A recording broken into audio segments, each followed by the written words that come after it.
এই যে আজও লিখতে বসেছি তোমার উদ্দেশ্যে, যদিও জানি এই চিঠি কখনোই তোমার হাতে পৌঁছাবে না, তবুও মনে হয় হয়তো এই শব্দগুলোর মাঝে তুমি একবার হলেও অনুভব করবে আমার হারিয়ে যাওয়া স্বপ্নগুলো।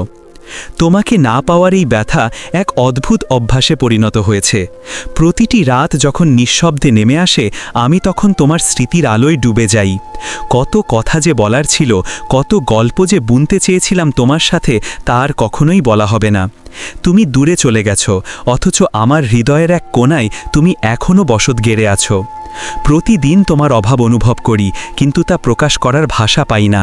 তোমার হাসির সেই চেনা সুর, তোমার কথার সেই মিষ্টি ঝংকার সব আজও কানে বাজে। কখনো মনে হয় যদি সময়টাকে পেছনে টেনে নেওয়া যেত, যদি সেই মুহূর্তগুলোকে আবার ছুঁয়ে দেখতে পারতাম, কিন্তু জীবন তো একবারই বয়ে চলে, পেছনে ফিরতে জানে না।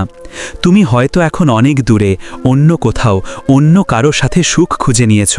আমি তোমার সেই সুখের পথে বাধা হতে চাই না।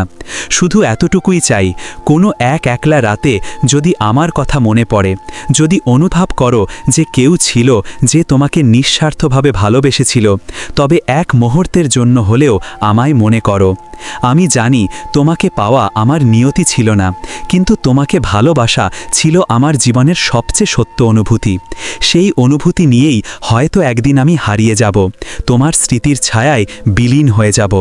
ভালো থেকো তুমি সব সময়। লেখক এমডি সিয়াম আহমেদ।